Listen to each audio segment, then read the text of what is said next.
¿Qué tal? Listo. Buenos días, Aurorita. ¿Qué tal? Muy buenos días. ¿Cómo está usted? Un día más, Paco. Un día más, Aurora. Un día más que hay que hacer la chamba. Y se me olvidó comentarte o preguntarte, ¿hubo algo en el martes del Jaguar interesante? No, como no lo veo y luego tampoco lo publicitan mucho. No he sabido qué cosas han comentado, ¿no? No lo he visto, ¿no? Pero creo que ya le bajaron un poquito a lo del rector, por lo que vi. Sí, yo creo que al final del camino, el mensaje del rector, que es lo que yo te decía, que todo mundo tiene quejas en cuanto a la gente que rodea a la gobernadora, pero nadie se atreve a decírselo. Entonces creo que el mensaje del rector, pues le llegó de una u otra manera tal cual a la gobernadora. Y eso hizo dos cosas, que en el anterior, que como ya estaba publicado que iba a hablar de eso, pues le bajara dos rayitas, le bajaran dos rayitas al tema como lo manejaron. Y y vuelvo a lo mismo, me parece que la lógica era, si tienen una amistad tan cercana, la lógica es, me siento con mi amigo a hablar.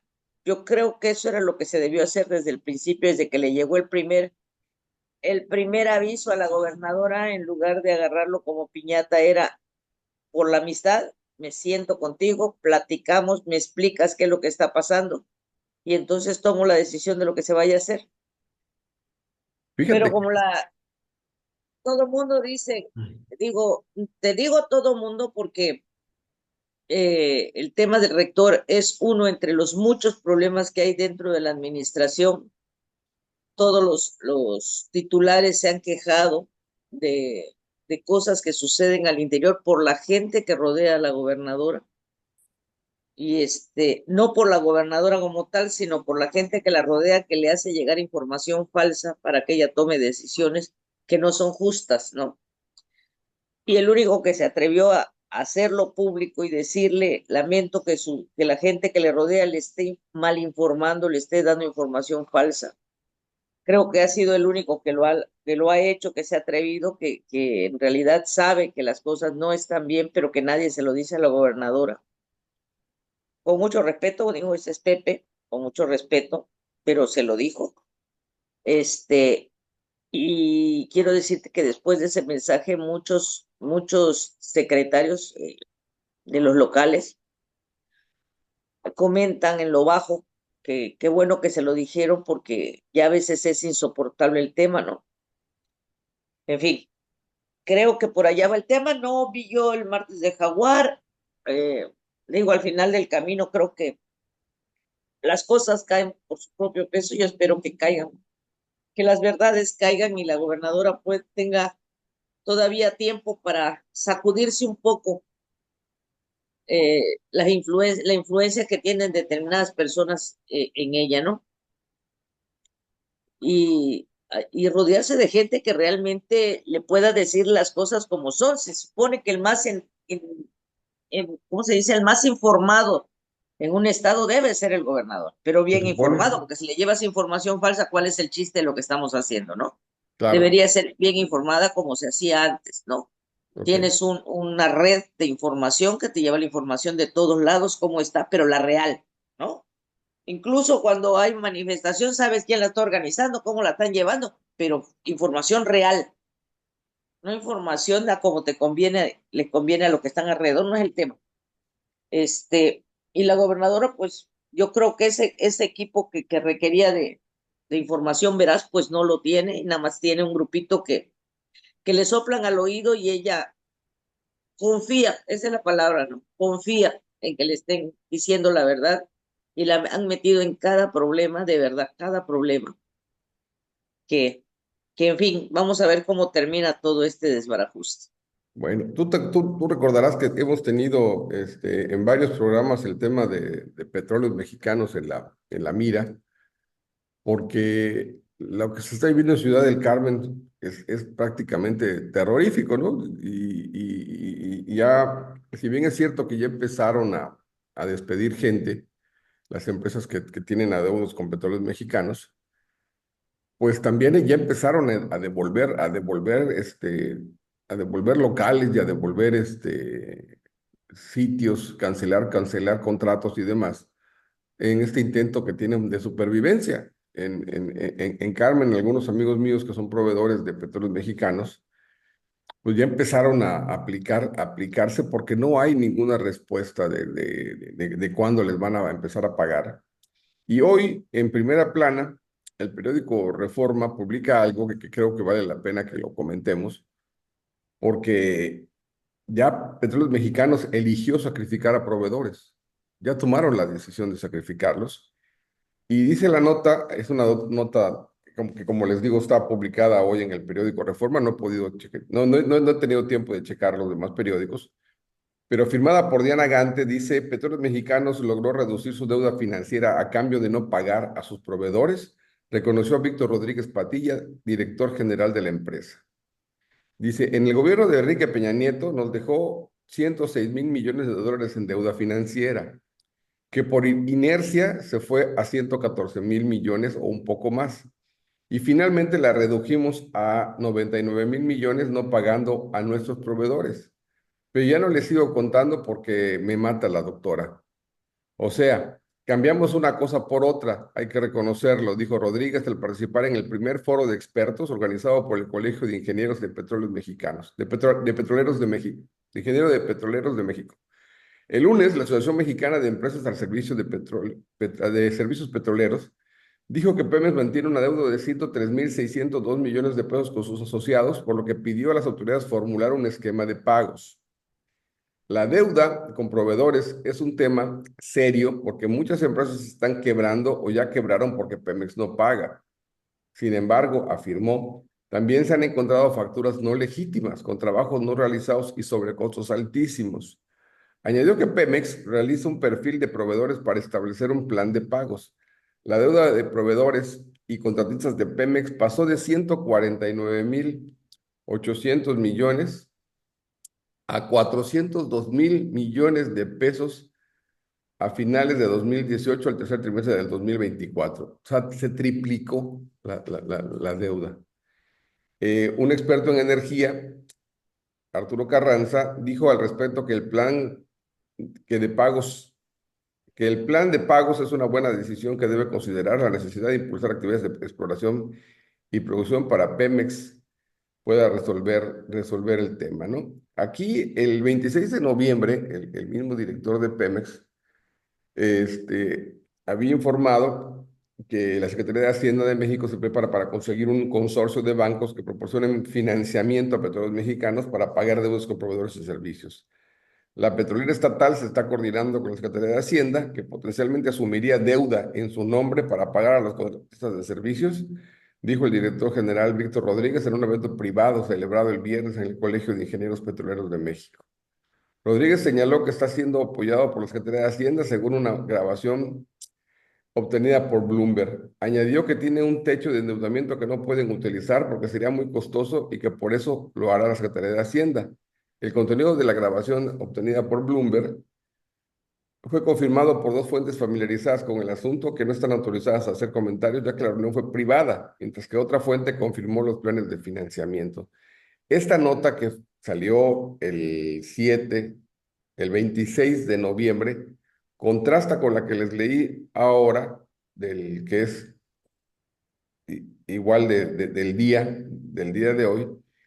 Creo que lo que está pasando en Pemex es que hay ante la exigencia de los acreedores de petróleos mexicanos, eh, se le están complicando mucho las finanzas a la empresa. Aquí la nota de ayer de Diana Gante dice que la falta de pagos de Pemex a los proveedores está causando una situación adversa en las finanzas de las compañías y un impacto negativo en las zonas donde trabaja, por lo que demandaron al gobierno un plan confiable de pagos para continuar con sus operaciones.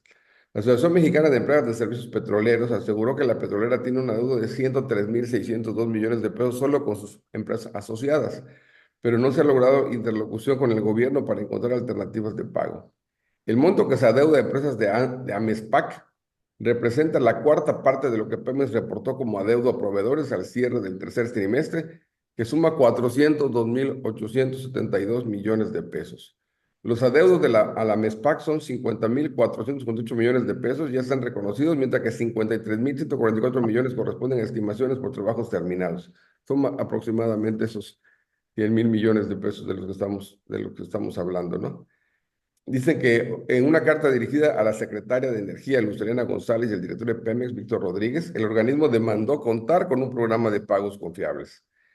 En virtud de esta situación que ha causado un efecto adverso a nuestras finanzas y un impacto negativo a las regiones donde trabajamos, solicitamos se nos dé a conocer a la brevedad una programación confiable de pagos para cubrir tanto los adeudos atrasados como los corrientes, expone la misiva firmada por Rafael Espino de la Peña, presidente de la Asociación Mexicana de Servicios Petroleros. El tema, creo que para mucha gente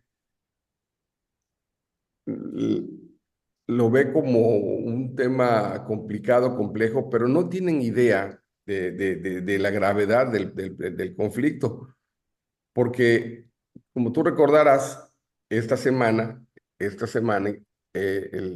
la calificadora Moody's Analytics bajó la perspectiva económica de México y bajó el crecimiento del país.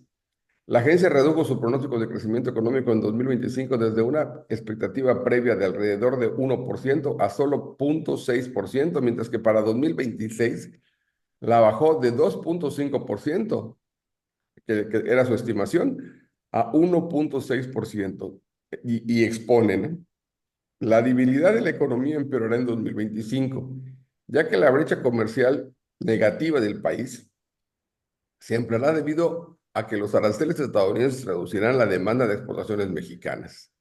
Los efectos adversos afectarán a la baja el desempeño económico de México, particularmente en los próximos 2 años. Y destacó que la economía mexicana será una de las más expuestas a los efectos negativos de las políticas económicas del presidente estadounidense, no solo porque el país es uno de los objetivos de Trump, sino también por sus fuertes lazos comerciales y de inversión. Lo que se reduce el tema aquí es que no solamente nos estamos complicando la vida por las reformas, por la reforma judicial y por todas las reformas que se han realizado, sino que la llegada a Estados Unidos de Trump nos va a complicar mucho la vida. Y yo no veo cómo un trato tan desigual que tenemos con Estados Unidos podamos nosotros pararnos enfrente y decirle, te vamos a hacer lo mismo, porque no somos iguales, y ni tenemos la capacidad económica, ni tenemos la fortaleza económica para hacerlo. Y pues Donald Trump va a hacer exactamente lo mismo que hacía Andrés Manuel López Obrador y por lo que vemos está haciendo Claudia Sheinbaum. Va a hacer todo, exactamente todo, lo que lo ayude a elevar la popularidad, como si de popularidad viviera el gobierno, cuando lo que necesitamos aquí son medidas a lo mejor impopulares, a lo mejor drásticas. Para eso se elige un presidente, para que nos muestre, y para que nos acredite que sabe lo que tiene que hacer, y tratemos de enderezar el camino, ¿no? Pero hoy creo que, ya con esto te dejo la palabra, mi querida Aurora, no estamos encontrando el camino, y la realidad es que tampoco creo que la postura bravucona, diferente, eso sí que hay que contrastarlo, diferente a la que a la que asumió Peña Nieto, diferente a la que asumió López Obrador, creo que esta es un poco más digna. No creo que sea la respuesta a lo que estamos viendo, se nos viene enfrente, mi querida Aurora. Bueno, hacer lo que se tiene que hacer, para eso se vota por ellos, porque Sí, tienen que hacer lo que tienen que hacer sin importar cuáles son los costos políticos. Por eso se decía que el poder desgasta, y es normal porque tienen que tomar decisiones, aunque no sean populares, pero que es en beneficio de la colectividad. El tema con Estados Unidos, la carta que supuestamente este, envió ayer la presidenta Claudia Sheinbaum al presidente electo de Estados Unidos, Donald Trump. Fíjate qué curioso, los medios de comunicación estadounidenses no acusaron de recibo de la carta. pero sí los comentarios que ella hizo. Entre las cosas que se publican en los periódicos de Estados Unidos, y esto lo escuché del periodista, ¿cómo se llama? Mutsazo, Musakio. Mutsazo, se apellida. Ah, ok. No, no me acuerdo su nombre. Este, él decía que lo que le llamó la atención a todos los medios de comunicación de Estados Unidos, y fue lo que publicaron, es que Claudia Sheinbaum hubiera dicho que si pone impuestos de Estados Unidos, México también le va a poner impuestos a los productos que vengan de Estados Unidos. O sea, una amenaza atacada con otra amenaza. Esto me recuerda cuando decía mi mamá, una pregunta no se responde con otra pregunta, ¿no?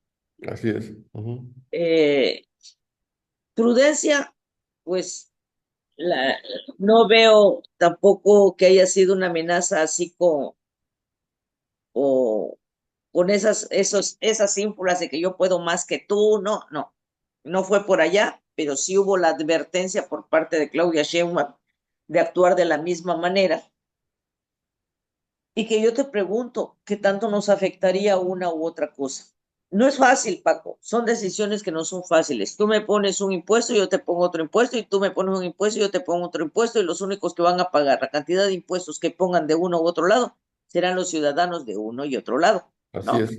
Exactamente así es. Hasta que lleguemos a algo en concreto. Si Estados Unidos le quiere grabar los productos que son de las empresas norteamericanas, no puedes hacer nada, ¿no? Porque aunque aquí tengamos las sucursales de esas empresas, la matriz está en Estados Unidos. Por ejemplo, al día de hoy bajaron los valores en la bolsa de Ford, por ejemplo, ¿no? Ujú. Porque esa es una de las empresas que tiene asentadas sus armadoras en México, pero la fábrica, la matriz, está en Estados Unidos. Sí, Ford Motors Y Company entonces tiene la presión, 80 años establecido en México.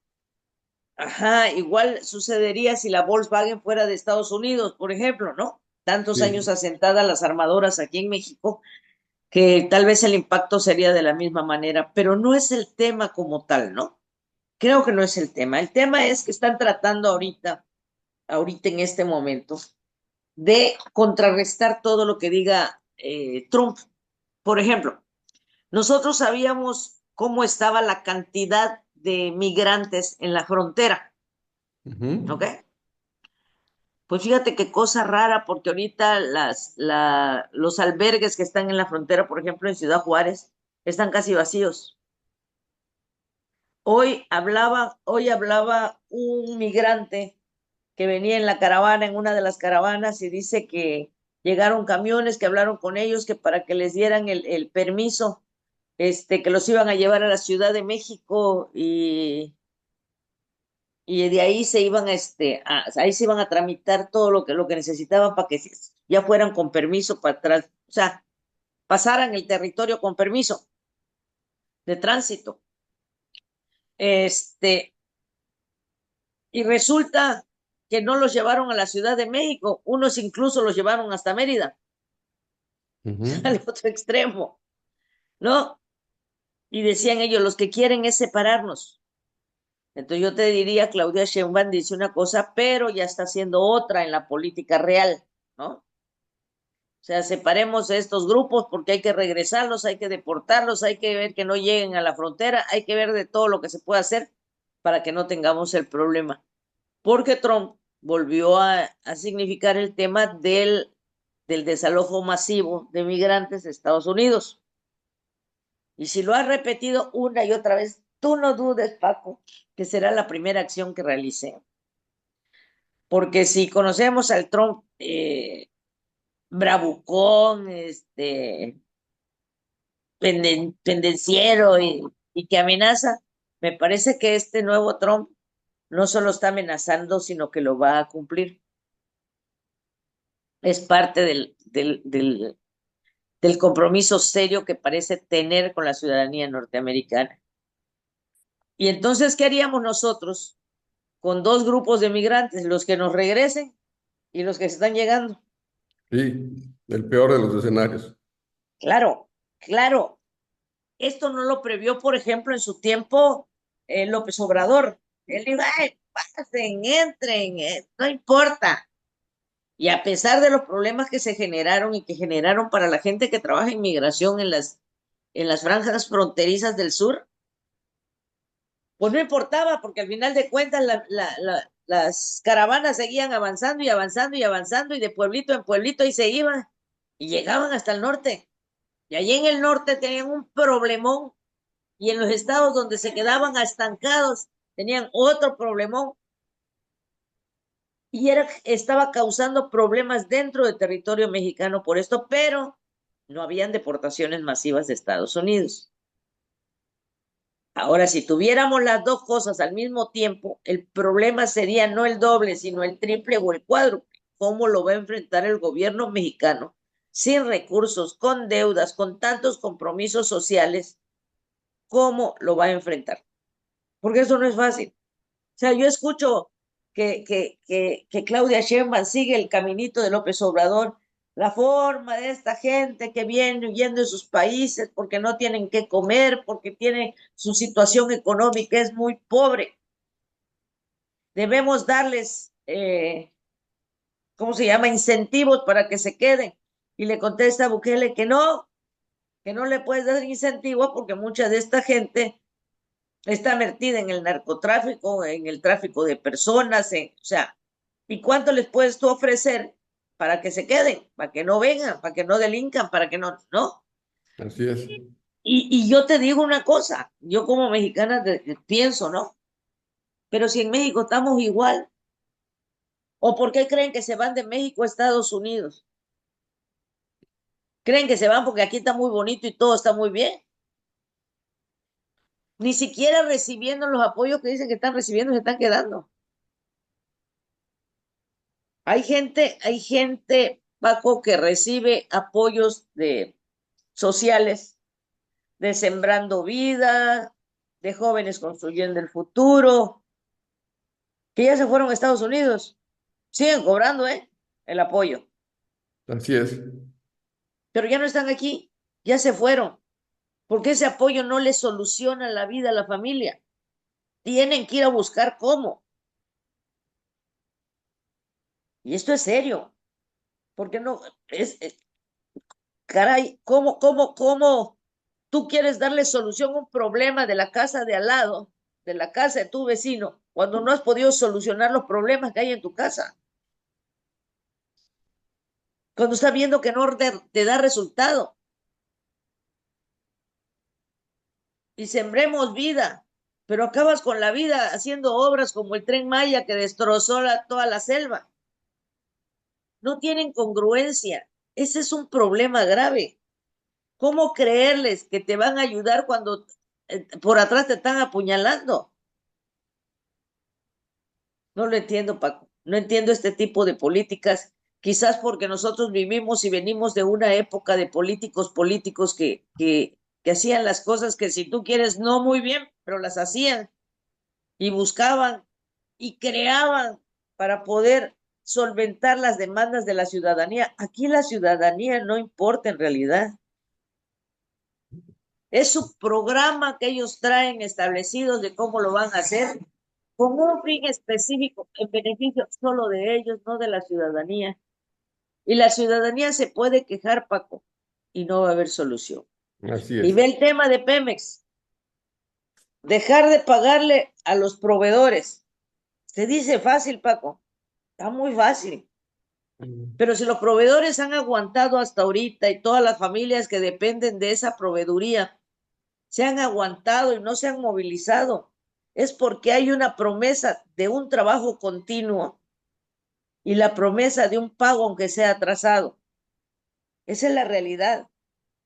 ¿Cuánta gente que trabaja en proveedurías, en empresas que dan proveeduría a Pemex, les dicen, oye, te voy a pagar la mitad de tu quincena y en media semana te pago la otra parte? Y lo aceptan mientras tengan el trabajo, Paco. Así es. Mientras la garantía sea que van a seguir teniendo el trabajo porque no hay trabajo. Y tú lo puedes ver en Carmen. Pero el día que digan no les paguen y todas las empresas cierren y se declaren en quiebra y toda esa gente no reciba ni su finiquito ni nada que se le parezca, se queden sin trabajo, sin recursos y sin nada. Estás hablando de 10,000 familias. Te hacen un plantón y no vas a hacer que se mueva Pemex para ningún lado, ¿eh?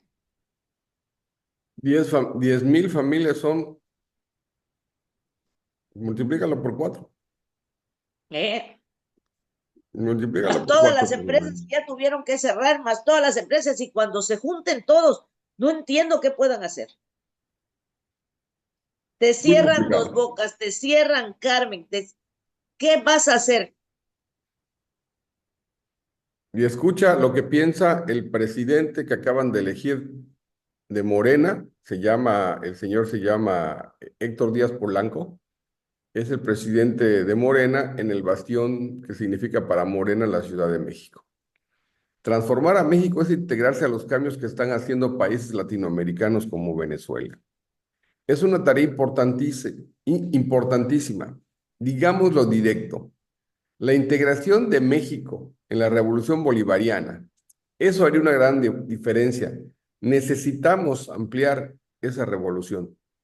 Y tú te imaginas o piensas, ¿por qué este señor está hablando de eso cuando la presidenta ganadora de su partido en el país está pensando en sentarse a platicar con Donald Trump y les dice que tienen que negociar?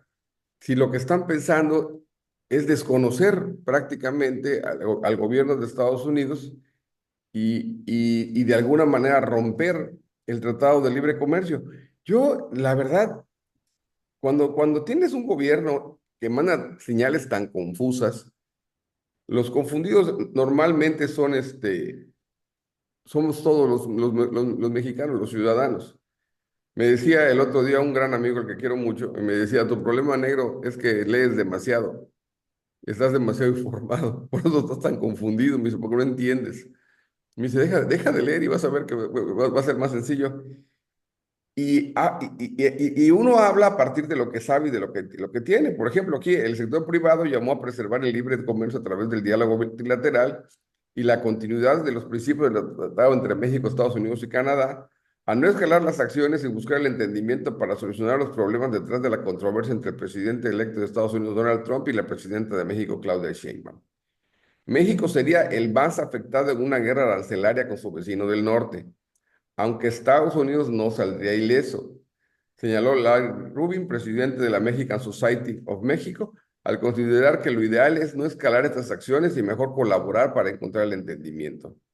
A los empresarios, tanto mexicanos como estadounidenses, no les conviene ningún tipo de acción ni del gobierno mexicano ni del gobierno estadounidense, pero creo que es muy importante que en vez de escalar la situación se busque un común entendimiento, ya que a México no le conviene ningún tipo de arancel. Lo ideal es encontrar la colaboración para no hacer más grandes las reacciones, las amenazas del próximo presidente de Estados Unidos sobre imponer aranceles a tasas del 25% y a las importaciones improcedentes de sus vecinos del México del Norte. Y aquí, lo que mucha gente tampoco sabe, y es lo que me da mucha pena, porque hay mucha gente que sigue pensando que tiene que confiar en los políticos, y vemos lo que está pasando, por ejemplo, en Canadá, que hay un ala de canadienses que para querer mantenerse, tomemos en cuenta que hay elecciones en Canadá el próximo año, que para mantenerse o generar popularidad, muchos de los candidatos están tomando el discurso radical de Donald Trump, pues para ganar la elección, y como lo que les interesa es ganar la elección, lo que tienen que hacer es decir que ellos son proteccionistas, que ellos van a proteger a su país, y en ese tono de voz, y en ese tono de actitud, pues sí, van a ganar la elección probablemente, pero vamos a perder todos. Y eso es lo que no están terminando de entender. El discurso de Donald Trump, fíjate, los empresarios de Estados Unidos alertaron del duro impacto que los aranceles a México tendrán para los consumidores estadounidenses, dada la interdependencia comercial que hay entre ambos países. Del sector automotriz al energético, pasando por el de la vivienda al de los artículos básicos, los estadounidenses pagarán más al elevarse los impuestos o incluso se verán afectados por la escasez de productos. La medida sería totalmente contradictoria para quienes otorgaron su voto a Donald Trump y les prometió bienestar y menor inflación, pues el precio de los productos agrícolas y vehículos subirá considerablemente. Yo no puedo entender, y aquí es donde entra el tema de la ignorancia de mucha gente.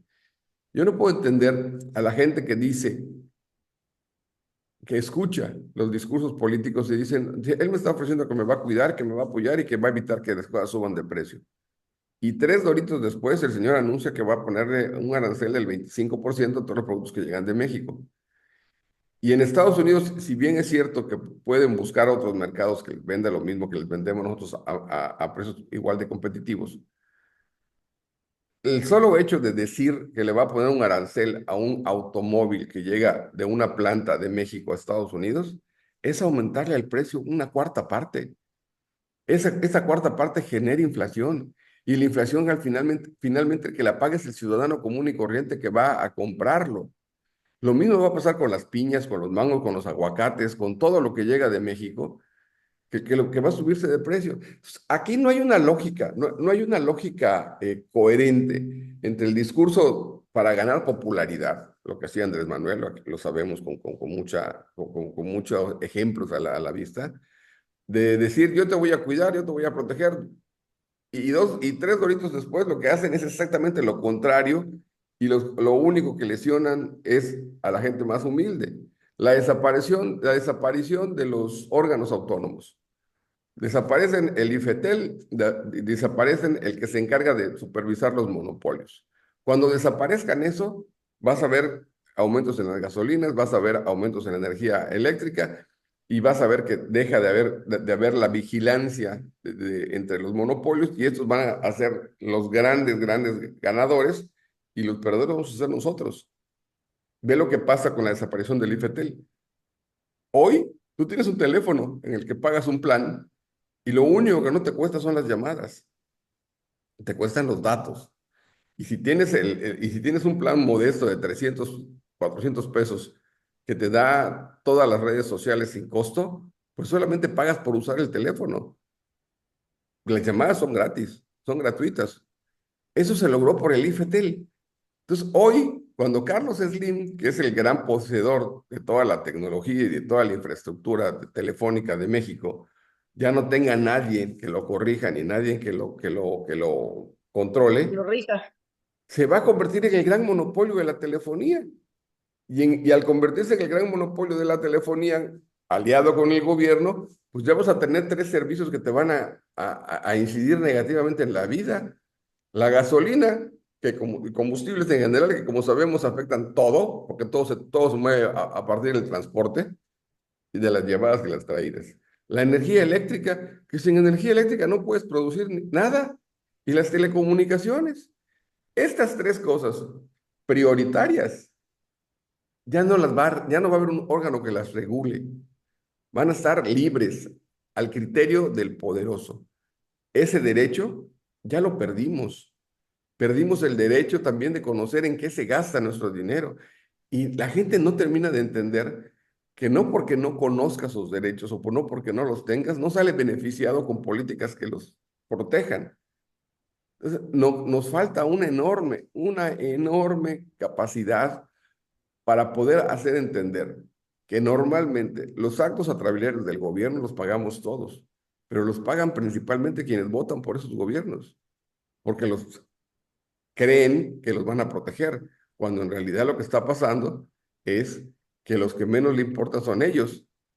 Ve el endeudamiento del país, ve la caída de la calificación en el país en dos calificadoras. Ya no tenemos una economía estable, ya tenemos una economía en riesgo, y más en riesgo va a ser cuando dependamos de las decisiones de Estados Unidos si no tenemos un gobierno capaz de negociar con inteligencia. Porque no hay igualdad entre desiguales, Aurora. Allá hay 300 millones de habitantes, aquí nada más hay 130 millones. Y la capacidad de producción de Estados Unidos no tiene nada que ver con la de México. No tiene nada que ver. Pero además, Paco, cuando hablamos de los aranceles, ¿qué es lo que puede suceder? Vamos a suponer que Estados Unidos le pone aranceles a todo lo que entra de México, que normalmente es producción de campo, la gran mayoría de lo que pasa de México para allá.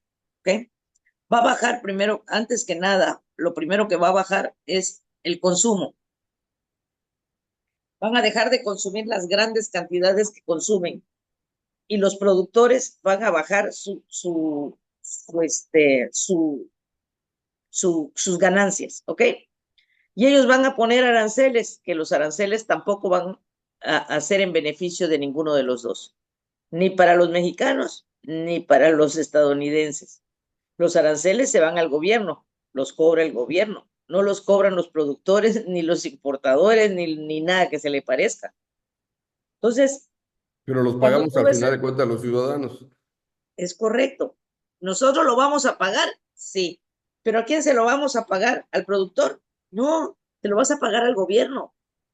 Y empiezan los problemas serios de economía en los países.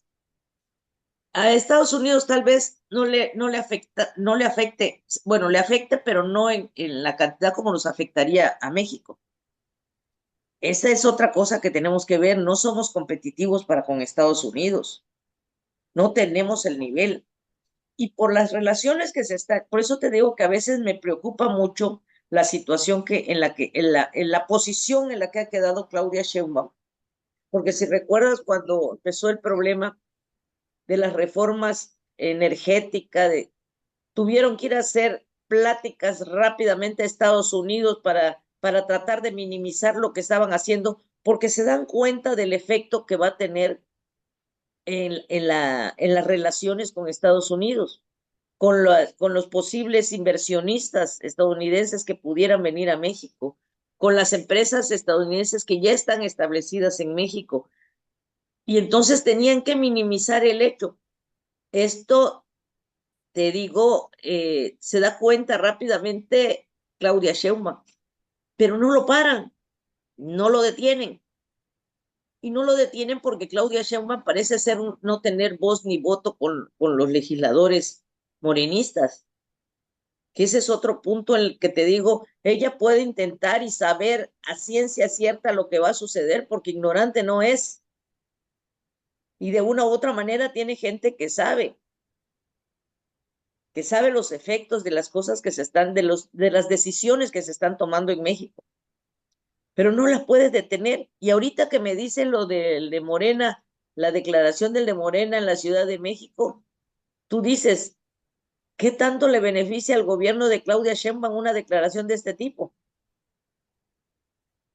En nada, Paco, en nada. Es como que le estuvieran metiendo el pie a cada rato y no le han logrado que se caiga, pero la van a votar.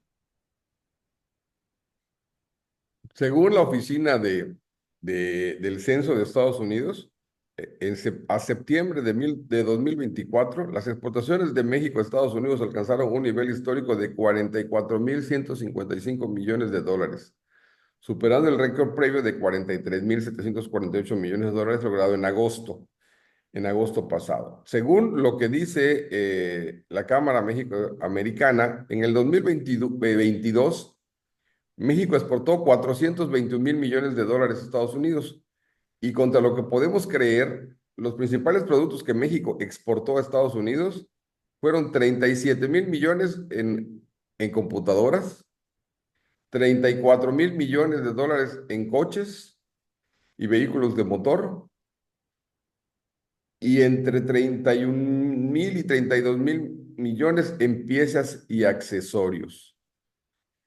Las importaciones de Estados Unidos fueron de alrededor de 400 mil millones de dólares en bienes manufacturados, lo que te comentaba yo arriba, y en comparación con alrededor de 20 mil millones de dólares de productos de sectores agrícola, forestal y ganadero, o sea, muchísimo menos, y aproximadamente lo mismo de los sectores de petróleo, gas y minería, según la estimación del Bank of America. En el sector que más destaca en importaciones, máquinas y materiales eléctricos, aparatos mecánicos, calderas, partes. Ese es el principal producto que importa México a detalle de Estados Unidos. La realidad es que a mí me tocó cubrir en 1990, en principios de los 90, 94, cuando empezaron a darse las negociaciones del Tratado de Libre Comercio. Y los demócratas eran los más renuentes a aceptar el Tratado de Libre Comercio y veían cualquier pretexto como como un argumento sólido para evitar el tratado. Aquí en Yucatán, lo he contado ya varias veces, don Adolfo Peniche, que era el secretario de Finanzas del gobierno de Dulce María Sauri, Riancho, fue acusado en Estados Unidos porque tenía un esquema en el que compraban empresas quebradas en Estados Unidos, las desmantelaban y las vendían por partes. Y los demócratas acusaban al gobierno, a los mexicanos, de estar destruyendo empresas en Estados Unidos y sobre todo generando problemas laborales en Estados Unidos. Al final del día, estos congresistas, el señor Gebhardt, me acuerdo el apellido de uno de ellos, no recuerdo cuál era el otro, eh, fracasaron en su intentona de no consolidar el tratado, y tú recordarás la gran ceremonia que hubo entre George Bush papá y Carlos Salinas de Gortari cuando firman el Tratado de Libre Comercio México-Estados Unidos. El escepticismo que se generó en esa época, Aurora, básicamente con la gente del PRD, que eran los que estaban más renuentes a aceptar el Tratado de Libre Comercio, creo que ha quedado demostrado con mucha claridad que sí ha tenido beneficios para México, pero que en esta relación tan desigual que tenemos con el otro país, siguen sin vernos como el gran socio, siguen sin vernos como iguales, porque para ellos nosotros somos distintos y no tenemos la capacidad ni el poderío americano. Cuando un gobernante como Donald Trump llega al poder, necesariamente va a ver a todos más pequeños, necesariamente, porque para él su país es lo más grande. Ve la frase de campaña, ve las gorras que se ponen, ¿no? Make America Great Again, haz América grande otra vez. Y, y, y esa fobia a la migración, que tiene que ver precisamente con la prosperidad que han logrado los americanos a pesar del consumo de drogas, a pesar de su pasión por las armas. Pero yo no veo que haya una migración similar en el mundo. En Europa se da la migración de África hacia Europa y de Asia hacia Europa. Los países más pobres de esas regiones también buscan opciones. La vida no es justa, nadie nos dice que cuando nacemos va a ser todo una cama con pétalos de rosa. Creo que las decisiones que uno toma en la vida son las que nos conforman como seres humanos exitosos o como seres humanos intrascendentes. Sin embargo, cuando uno elige un presidente, se supone que debiera representarnos a todos y luchar por todos. Y aquí lo que verdaderamente me conflictúa un tanto es que hoy, cuando México necesita a un país totalmente unido, ves a un gobierno que sigue segmentando entre los que votaron por mí y los que no votaron por mí a la sociedad mexicana, y siguen habiendo una polarización.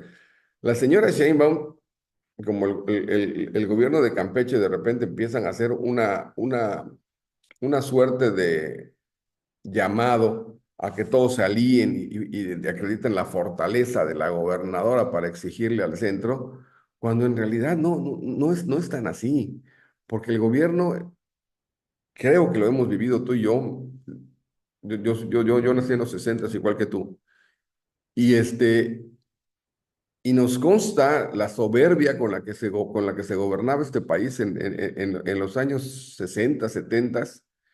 Y esa actitud que llevó un día a Fidel Velázquez a decir que si en México el PRI había conquistado el poder después de la revolución vía las armas, y que la única manera que tenía para dejar el poder sería por las armas también. Y ves esas actitudes muy similares a lo que dice, ¿cómo se llama? Adán Augusto, que habla de que se tienen que acostumbrar a cómo gobernamos porque vamos a estar aquí los próximos 50 años. Y creo que no han entendido que la evolución del mundo ha sido tan grande que mucha gente no termina de entender por qué lo que era normal hasta antes de la pandemia cambió tanto a lo que es ahora. Hay un libro maravilloso que se llama, de Angela Merkel, donde hace una comparación del país que ella tomó y que gobernó durante 16 años y te va mostrando los contrastes y te va hablando de los contrastes porque el mundo es cambiante, el mundo es cambiante y nada nos garantiza más la vida que no va a ser igual siempre. Y aquí pretendemos que un grupo gobernante se aferre a temas como si fueran de él, no del país.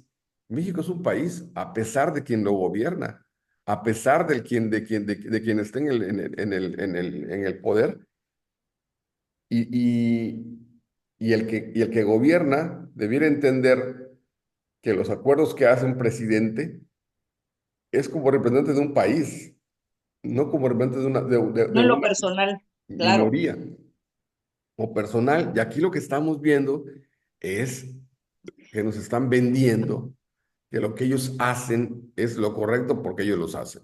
No te convencen, te imponen las cosas. Y en buena medida salimos de eso cuando en el 97, cuando perdió la mayoría legislativa en las cámaras el PRI, salimos de eso cuando en el año 2000 ganó Vicente Fox la presidencia. Y yo todavía no termino de entender, no termino de entender. Si en este rejuego de cambio político los mexicanos tenemos la capacidad y el criterio para decir, bueno, ya le dimos 2 periodos a Morena, vamos a ver resultados al final, y lo que estamos viendo es que no hay resultados. Eso es al final del día que lo que estamos viendo hoy las secuelas, las consecuencias de los actos del gobierno de Andrés Manuel López Obrador, pues nos están pesando en la espalda a todos. Andrés Manuel no hubiera podido hacer todo lo que hizo si no hubiera tenido todos los ahorros que tuvo cuando llegó de presidente de la República. Si esos fideicomisos no hubieran estado ahí disponibles, él no hubiera podido hacer lo que hizo. ¿Qué le está pasando a Claudia? La borrachera de Andrés Manuel económica, el dispendio de Andrés Manuel en la economía, hoy le está pegando a doña Claudia. Óyeme, el siguiente, ayer acordaron en la Cámara la ley de ingresos. Tenemos 1,5 billones de deuda. Ya rebasamos el 58% de endeudamiento del país. Andrés Manuel creció en 80% la deuda de este país.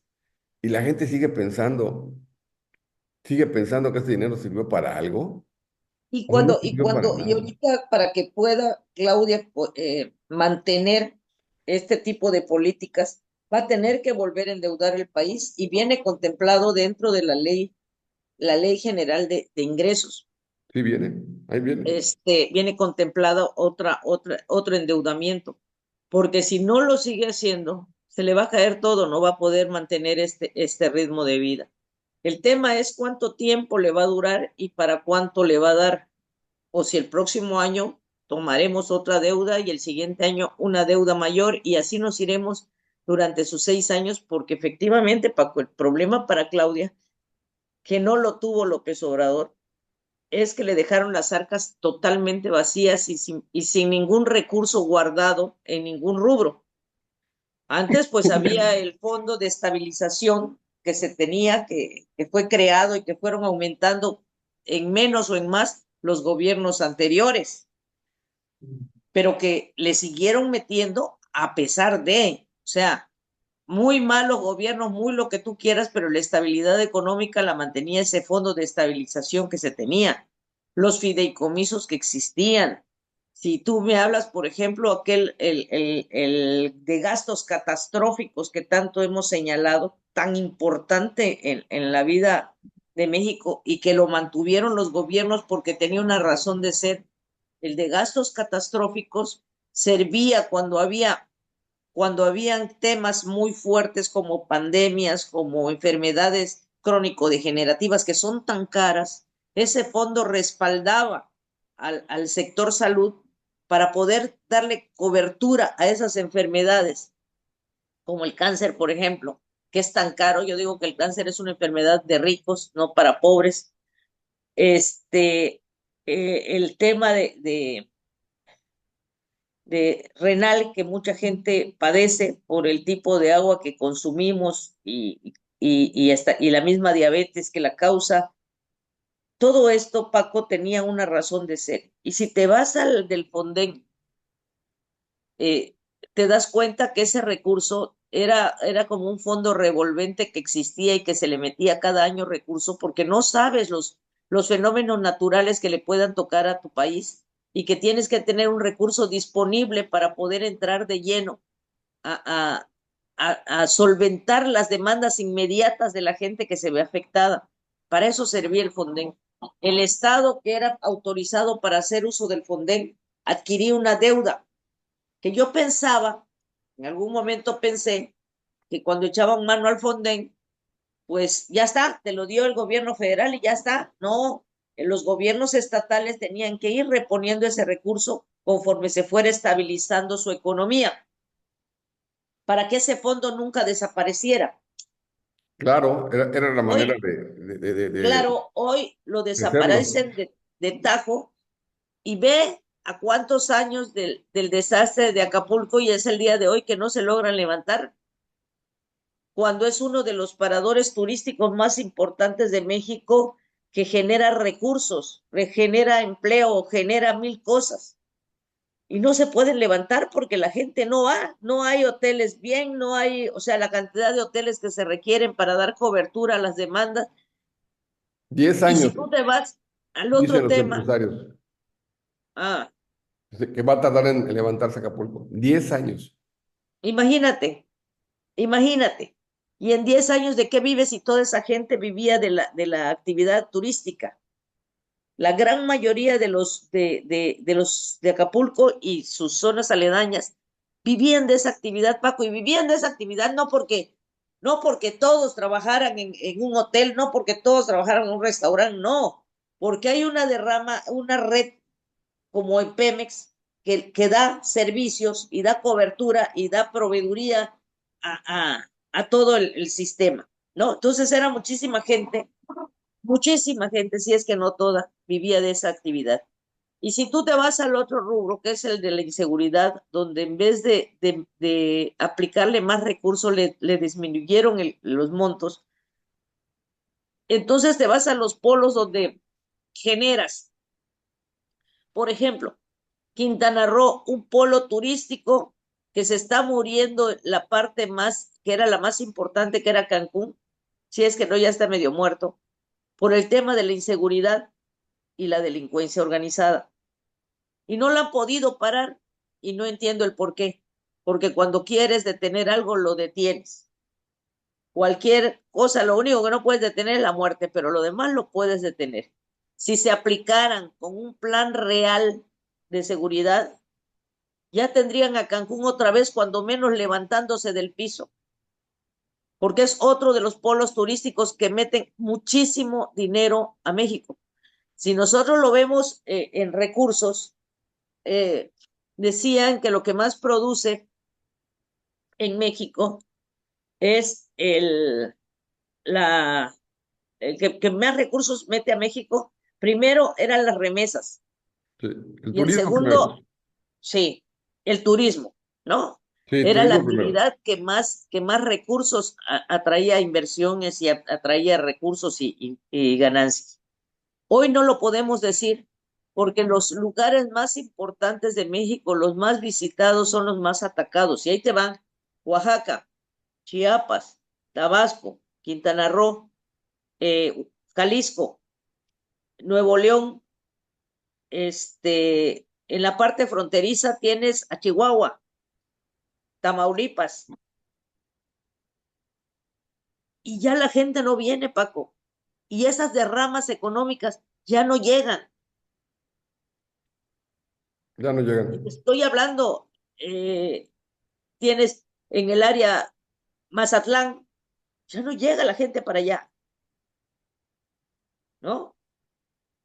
la parte de Guerrero, ya no llega la gente para allá,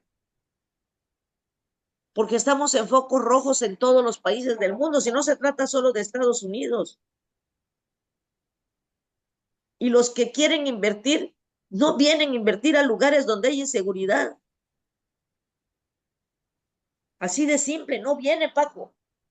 ¿Por qué en Mérida, por qué Yucatán se mantuvo con un programa de atracción de inversiones muy bueno?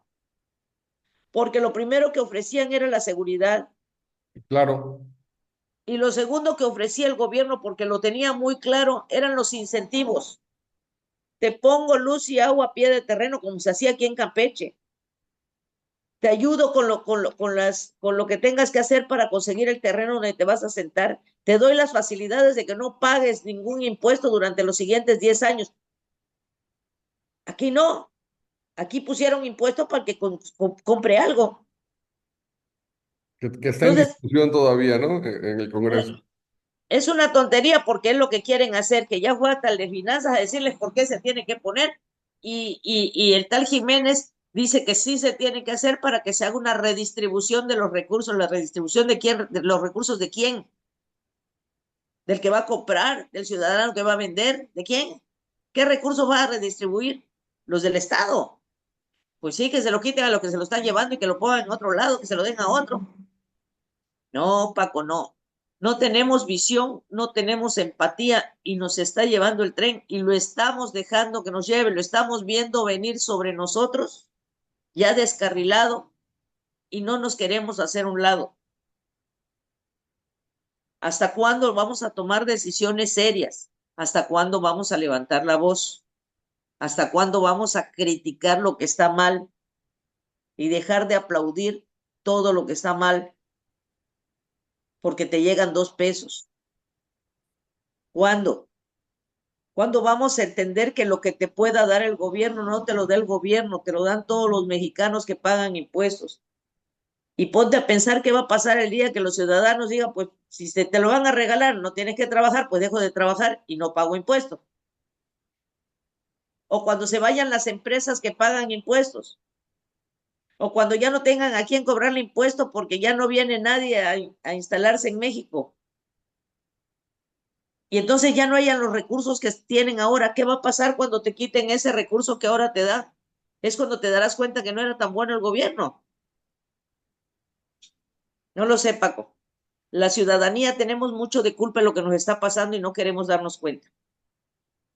Porque estamos callados esperando a ver qué nos cae y qué nos llega. Y nada, no hay ningún gobierno, y lo decía mi mamá hace muchísimos años, muchísimos años. Imagínate, mi madre tiene más de 10 años de haber muerto. Y decía, no hay ni un país en el mundo que tenga todo el dinero para poder mantener y sacar adelante al pueblo si el pueblo no hace lo propio para salir adelante. ¿Qué decía la Biblia?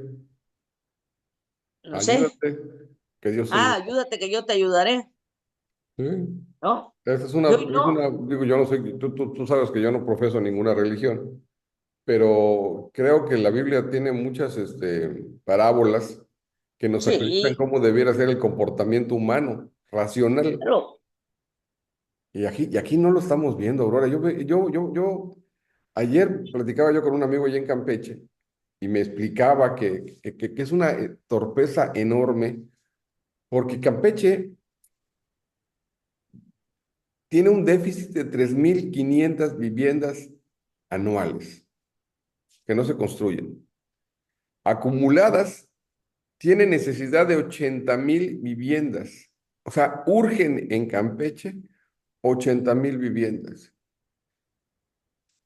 Lo que no se entiende, lo que mucha gente no entiende, es que hay un grupo de gente que tiene muchas propiedades, muchos terrenos y que son acaparador de terrenos. Pero como no hay un incentivo, tú ves, por ejemplo, en qué se aplican los créditos de vivienda del ISSSTE, del Infonavit. Vienen a comprar casas en Mérida. Y aquí en Mérida, al día de hoy, hay, según la Cámara de la Industria de la Vivienda, hay una sobreoferta de casas, se siguen construyendo casas, a pesar de que los 80,000 casas que hacen falta en Campeche, aquí están abandonadas. Hay 68, 80,000 casas, no recuerdo la cifra exacta, de vivienda que está abandonada en Mérida. Y dices tú, ¿por qué si somos tan iguales en tantas cosas? Yo cuando llegué a vivir a Mérida, Mérida era una ciudad con un dinamismo comercial distinto, pero no era muy diferente a Campeche. Había un poquito más de cosas y todo el rollo. Y yo he visto el desarrollo de Mérida, ha sido impresionante en los últimos 30, 40 años. Ha sido la Mérida que yo conocí cuando llegué por primera vez aquí. Era tan distinta a la Mérida que en la que vivo hoy. Muy diferente. El Campeche al que yo llegué antes de venir a Mérida, yo viví en Campeche muy poco tiempo. Estudié la preparatoria allá y con unos buenos amigos. Y decías tú, yo regreso a Campeche y sigue siendo el mismo, los mismos lugares, los mismos edificios, los mismos hoteles, los mismos. Y dices, bueno, ¿y qué cambió? Pues el malecón está más grande, está más bonito, tiene más amenidades. ¿Qué cambió? Pues le han hecho cosas, ¿no? Han mejorado cosas, pero no han construido más cosas. Acuérdate el tema de los Cavavier, los famosos empresarios estos judíos que estaban proyectando Liverpool en Campeche y en algún momento se comprometen a construir la plaza esa de allá de Campeche, Galerías creo que se llama, y de repente la paran porque se dan cuenta de que el dinamismo económico no alcanzaba para la plaza. Y viene aquella crisis enorme que hubo en el mundo y contrajo la inversión hasta que finalmente se hizo la plaza. ¿Cuántos restaurantes hemos visto cerrar en esa plaza? ¿Cuántos hemos visto abrir también? ¿Cuántos hemos visto que permanecen y ves cómo van bajado la calidad de lo que te venden para poder mantener el costo de subsistir en la plaza, ¿no? Y dices tú, no estamos viendo que si hay 32 estados en este país, Campeche es el estado 34, decrecimos el menos 17%, Aurora, y vamos en esa Tendencia. tendencia, esa bola de nieve que sigue creciendo. Me encontré un documento de la universidad que hizo un instituto muy prestigiado de Harvard, en la que habla exclusivamente, está el documento hecho para temas de Campeche y, y habla de que desde el 2010 se aceleró el decrecimiento del Estado y dices tú, chin, a mí no hay nada que me moleste, que me ofenda más que el lugar en el que yo nací, lo estoy viendo como algo que verdaderamente está padeciendo, está sufriendo mucho por cómo se están dando las cosas. Este documento se llaman Working Papers, Center of International Development de la Universidad de Harvard, Centro Internacional de Desarrollo de la Universidad de Harvard. Ese es el. Y en este caso, los autores son Douglas Barrios, Joana Ramos, Jorge Tapia, Ana Grisanti, José Ramón Morales y el presidente de los amigos del Colegio de Harvard. Y le dedican todo el documento, se llama Diseño de Estrategia de Transformación Productiva para Campeche, reporte de complejidad económica. Y lo lees y al final, en las conclusiones, dices tú, ¿qué estamos haciendo mal? ¿Qué estamos haciendo mal como Estado? Y el problema es que se repite. Esta tendencia que estamos viendo de Campeche se está repitiendo en Chiapas, en Oaxaca, en Guerrero, en Michoacán, en Veracruz. Dices tú, bueno, ¿de veras estamos condenados a ser un país de tercera o de quinta? A mí me ofende, te lo digo por honestidad, Oye, porque óyeme, creo que nadie nos ha regalado nada. Yo vengo de una familia en la que más de santa. Mi familia éramos mi mamá y yo. Y qué trabajo nos dio salir, qué trabajo nos dio tener cosas, qué trabajo. Mi mamá trabajaba, me dejaba en la escuela a las 6:30 de la mañana y regresaba a las 9:10 de la noche. Todo el día Ah, trabajando. igual mi mamá.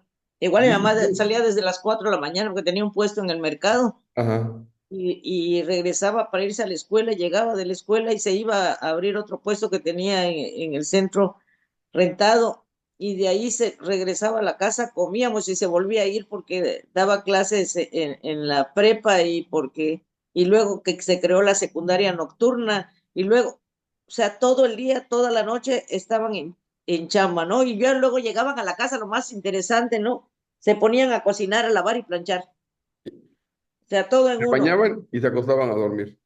en la madrugada. Y a las 6 de la mañana ya estaban arriba porque había que hacer desayuno. Había que Digo, a las salir 4 de la mañana mi mamá, en el caso de mi mamá, dejaba el desayuno hecho. Se iba a las 4 de la mañana al mercado y dejaba el desayuno hecho. O sea, y es una nosotros historia, venimos de una familia de esfuerzo, pero y es quien no una lo ha historia tenido, tan pues no lo puede común, entender. es una historia tan común en este país. Sí, Es una historia tan común. oye, antes que se me olvide, Ah, ¿te acuerdas que cuando vino Claudia Sheinbaum en el último evento que estuvo acá, habló de lo que se iba a hacer en Campeche, de dónde se iba a invertir y todo eso, y habló del arroz? sí, ¿Ok? sí. Va a haber en la universidad un encuentro para la creación de redes de colaboración para la soberanía alimentaria del sector agrícola, agroalimentario y pesquero. El, el tema es el encuentro de arroz. Ujú, Va a estar bueno porque van a estar investigadores, va a ser del 28 al 28 y 29 de noviembre, o sea, mañana y pasado, en la universidad empieza a las 9 de la mañana con el registro de participantes. Si la gente quiere participar, Paco puede participar, van a haber mesas de trabajo con diferentes temas, pero sobre el tema del arroz, las estrategias para incrementar los productos mexicanos, opciones agrológicas para el control de plagas y enfermedades, control e integración de principales enfermedades del grano, dice grano manchado, quema de arroz, virus de las hojas de la hoja blanca, alternativas de uso de fertilizantes y biofertilizantes.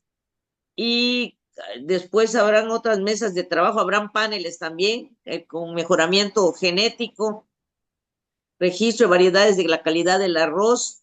Y en la otra mesa de trabajo va a llevar huellas hídricas del cultivo, transferencia de colaboración y producción con productores para la adaptación de tecnología en la no eficiencia del agua, que eso es importantísimo. Las normas mexicanas del arroz, palay y pulido. La palay es la que tenemos aquí en, sí, en, el arroz en por ahí. Campeche, en la región. Y también va a haber una sesión informativa con el SAT del régimen de simplificado de confianza, RECICO. Mm. Me parece que va a haber exposición también de aliados y productores de arroz. El programa como tal, Paco, no lo establece la universidad. La universidad es participante del evento. Eligieron la universidad por su, hay investigadores de la universidad que van a participar. Y la universidad es anfitrión de este programa, que es parte de un programa nacional, de su programa agroalimenticio y pesquero de la presidencia de la República, de la actual administración federal. Y me parece que valdría la pena que la gente que es productora, los que se dedican a la producción de arroz o que quieren entrar a la producción de arroz, valdría la pena que fueran, participaran, dieran sus puntos de vista, porque a pesar de las investigaciones y todo lo que se ha hecho sobre el arroz palay y las zonas arroceras que tenemos en Campeche, que es la zona normalmente del Valle de Yojaltún, Champotón, Sí, claro. pues podría ser que con esto de lo del agua pudiera haber producción de arroz en otras zonas, ¿no? Se pudieran establecer. Entonces, bien valdría la pena que fueran los productores a participar, a conocer el tema, porque sí es una de las prioridades de la presidencia de la República el tema del arroz en Campeche, ¿eh? Pues Fíjate recuerda que que Campeche fue exportador de arroz, el primer exportador de arroz, si no me equivoco, a nivel nacional. en algún momento, creo que era gobernador Fernando Ortega, el señor Alan Ferguson, el inglés que vivía en Campeche, tenía un amigo socio, se llamaba Joe, me acuerdo, un tipo genial, y me explicaba, él venía de una familia que por 5 generaciones había convertido el arroz en un emporio en Estados Unidos, y en algún momento le regalamos un vaso de horchata de arroz, y la probó y me dice, ¿y esto con qué se hace? Dije, todo el arroz quebrado se procesa y sale esta bebida. Y yo era un tipo, creo que era un ingeniero en agronomía, no sé no sé qué grado escolar tenía, pero era un tipo que tenía además la certificación de haber creado los tractores que seguían por GPS con coordenadas para la siembra. Era un tipo extraordinario. Y en Campeche tenía el proyecto de rescatar lo que era Covadonga. ¿Te acuerdas tú? Aquellas cajas Ajá. de arroz Covadonga. Él tenía la idea de rescatar esto y el problema es que al final del día, él se puso delicado, a su hija la agredieron, la golpearon en algún lugar no recuerdo si en Estados Unidos o en Cancún, se tuvo que ir y empezó él también a desmejorar y ya se abortó el intento, pero intentamos junto con él ayudarlos para que eso se lograra. Creo que él decía que las tierras de Campeche eran las mejores para el cultivo de arroz por la cantidad de agua que teníamos. Y, y por desgracia creo que han habido muy buenos intentos de retomar esto, pero por desgracia tampoco no han sido tan efectivos como hoy. Ojalá que este intento del gobierno de la presidenta Sheinbaum traiga como recompensa que es que se fortalezca la producción de arroz en Campeche. Son 9:17, mi querida Aurora. Tenemos cosas que hacer. Vámonos. Cuídate, por favor, que pases un feliz fin de semana. No te oigo. Todavía nos falta, ¿Qué nos todavía falta? nos falta. Jueves y viernes. Jueves y viernes. Yo no sé en qué día vivo. Te digo, ando tan complicado de 20 cosas que no sé en qué día vivo. Nos vemos. Así estoy, pero así ando yo también, pero es parte de lo que estamos viviendo. Es esta sinergia que nos lleva, nos arrastra. Nuestros amigos que luego compartían el programa con nosotros han tenido broncas. Alejandro Lelo de la Rea quedó de ajustarse porque ya le cambiaron los horarios de programación de sus programas que tiene en la Ciudad de México. Ya quedó de conectarse con nosotros. Don Federico Berrueto va a estar mañana con nosotros. Él también ha tenido algunos cambios en su agenda, lo que le ha impedido moverse. Y otros amigos, a María Eugenia, Maruja del Río y todos los demás que ya sabemos que están Gente Calderón también, reacomodando, cuando tiene tiempo, nos acompaña. nos acompañan, están acomodando sus agendas. Y pues yo nada más les pido que tengamos paciencia porque de veras que el cambio a partir de las elecciones sí nos ha alterado a muchos la agenda personal y nos lleva a reacomodarnos en nuestros horarios. Pero en fin, que pase buen día. Nos vemos, Aurorita. Igualmente, amigos, que estés bien, un gusto. Cuídate, por favor.